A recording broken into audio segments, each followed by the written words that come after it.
हरवा तो जो तो न यार कैसे बचेगा। अलग राज हो गए तोर की भेलो, तोरा तो कुछ होना चाहिए ना। गुरुजी शिबू सोरेन बीते 4 अगस्त को हम सभी को छोड़कर चले गए, लेकिन कहते हैं ना, इंसान शरीर छोड़ सकता है पर उसके किस्से, संघर्ष और स्मृतियां हमेशा जीवंत रहती हैं।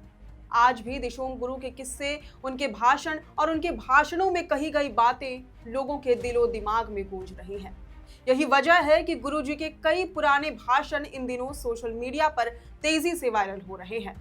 इन्हीं में से एक है 15 जुलाई 2012 को नगड़ी आंदोलन के दौरान का वो भाषण, जब गुरुजी शिबू सोरेन ने सरकार में रहते हुए सरकार के ही खिलाफ मोर्चा खोल दिया। मैं सरकार में भी हूँ, आज सरकार के खिलाफ भी बोलता हूँ। नगड़ी वासियों के बीच पहुंचकर उन्होंने खुले मंच से जो कहा, वो आज भी आंदोलन और जनसंघर्ष की मिसाल है। हलवा तो जोतो ना यार, कैसे बचेगा यार।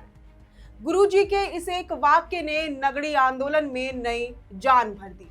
जैसे ही उन्होंने ये शब्द कहे, नगड़ी की मिट्टी में सुलग रही चिंगारी एक बार फिर आग बनकर भड़क उठी। ग्रामीण फिर से उठ खड़े हुए, लाठियां खाई, मुकदमे झेले, जेल गए, लेकिन जमीन पर सरकार का कब्जा नहीं होने दिया। पहले गुरुजी का ये पूरा संबोधन ध्यान से सुनिए। मुझे यकीन है जब आप इसे सुनेंगे तो समझ पाएंगे कि कैसे एक जननेता बड़ी सी बड़ी बातों को भी सहजता और स्पष्टता से कह देता है। जिस उद्देश्य से आप यहाँ आए हैं, इसका हम आंदोलन बहुत शुरू से कर रहे हैं। जमीन अधिग्रहण, खेती लायक जमीन किसी भी कीमत पर सरकार के हाथ में नहीं जाने दिया जाएगा।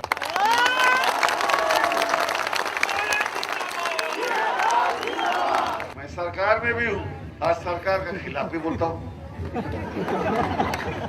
इसलिए कि जनता का हित का बात है। जनता नहीं रहेगी तो सरकार कहाँ से रहेगी। आज इस जमीन में घर मकान बना के, अपना बिल्डिंग बना के अफसर ऑफिसर रहेंगे और यहाँ जिसका जमीन है वो बेचारा सड़क पर रहेगा, भीख मांगेगा, गलत बात है। इसलिए सबको को सजग रहना चाहिए। हम लोग एकताबद्ध नहीं है, एक आवाज पे नहीं उठते बैठते हैं। जो आवाज सैकड़ों वर्ष से हो रहा था, जाकर अलग करो। कितने लोग शहीद हुए, जेल में सड़ गए, मर गए। हम लोग भी बहुत जेल गए, बहुत मार खाए। अलग राज हम लोगों ने निकाला, बनाया। तो इस अलग राज को चलाना भी चाहिए। सिर्फ अलग राज बोलने से नहीं होगा। आप लोग अपना बैठ के घर होते हैं, अलग राज हो गए, अलग राज हो गए, अलग राज हो गए, तोर की भेलो, तोरा तो कुछ होना चाहिए ना। क्या होना चाहिए यार, खेत में हरियाली रहना चाहिए। आप घर में पशु पक्षी का जमवाड़ा होना चाहिए। छकरी, बकरी, पशु, सब भेड़ पकड़ा है, वो सब टका है। मुर्गी में पैसा है। इसे हम लोग तो आदिवासी घर में तो शुरू से है, जमाने से। लेकिन आजकल ऐसा कायदा हो गया, दारू पीना है तो भेज दो 100 मुर्गी, और अगर सर्दी साहब आए तो सब भेज दो 100 पकड़ा, और 4-5 दिन तक दारू पीते रहो। सर्दी आए हैं, सारा सर्दी भी लोटपोट, ये भी लोटपोट, पी खा के सारा दोनों ही हाथ मुझ लिया अपना घर में। ये तो हो रहा है। इसलिए हम लोग को आदिवासी नौजवान लोग, हम लोग पढ़े लिखे लड़के हैं, विरोध कोई नहीं करता है मन से। सुनो, हरवा तो जो तो न यार, कैसे बचेगा।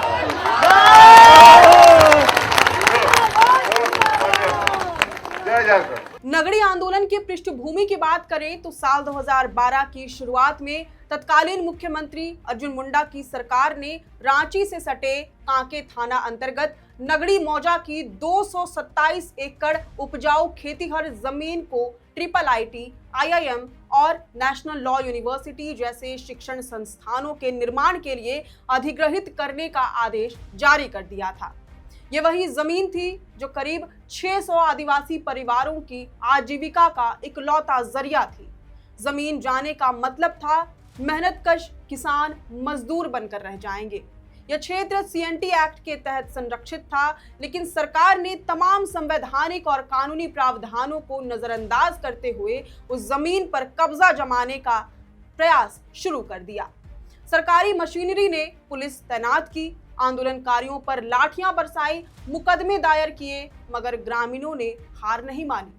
धीरे धीरे आंदोलन ने जोर पकड़ दिया, रणनीतियां बनने लगी, सामाजिक कार्यकर्ता, बुद्धिजीवी और जनप्रतिनिधि समर्थन में आगे आने लगे।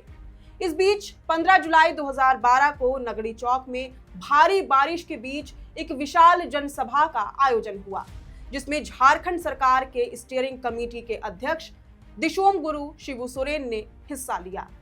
गुरुजी के पहुंचते ही दिशोम गुरु जिंदाबाद और जय झारखंड के नारे आसमान चीरने लगे।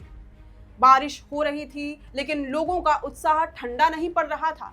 कोई छाता लिए खड़े था तो कोई सिर पर कुर्सी ढके। महिलाएं छोटे बच्चों को बेतरा में लेकर भीगते हुए पहुंची, मगर हर कोई गुरुजी की बात सुनने को बेचैन था। गुरुजी मंच पर पहुंचे और बोले, मैं सरकार में भी हूं और सरकार के खिलाफ भी हूं, इसलिए क्योंकि ये जनता के हित की बात है। जब जनता ही नहीं रहेगी तो सरकार का क्या अस्तित्व रह जाएगा। आज आपकी जमीन पर बड़े बड़े अफसर इमारतें ठोकेंगे, लेकिन जिनकी जमीन है वही बेचारा भीख मांगेगा। ये तो गलत बात है ना।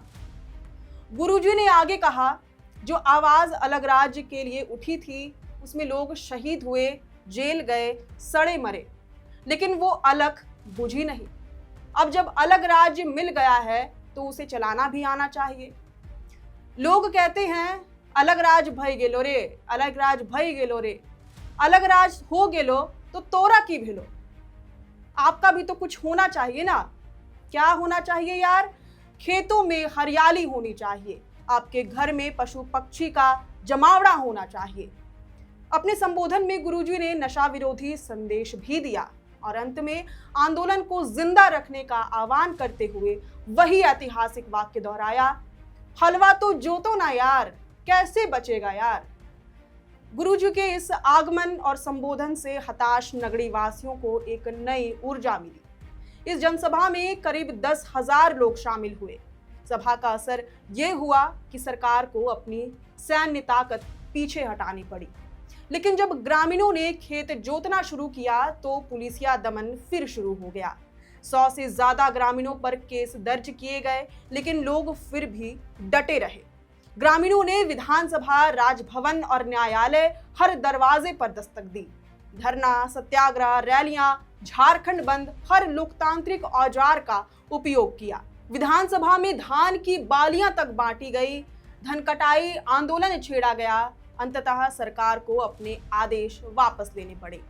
हालांकि नेशनल लॉ यूनिवर्सिटी का निर्माण हुआ, मगर IIIT और IIM के काम पर रोक लग गई। नगरी वासियों के लिए अपनी धरती, अपनी माटी की लड़ाई में हासिल ये एक ऐतिहासिक जीत थी। ये कामयाबी जंग में हासिल जीत की तरह थी। इन सब के बीच नगरी की धरती पर गूंजा गुरुजी का वो एक वाक्य, हलवा तो जोतो ना यार, अब सिर्फ एक नारा नहीं बल्कि एक चेतना बन चुका है। ये वाक्य आदिवासी अस्मिता, संघर्ष और अधिकारों की सबसे सशक्त पुकार बन गया है। गुरुजी चले गए, मगर उनकी ये आवाज, उनका पैगाम आज भी हर संघर्षशील दिल की धड़कन में जिंदा है। खैर, उनके इस भाषण पर आपकी क्या प्रतिक्रिया है, ये हमें कमेंट करके जरूर बताएं। शुक्रिया।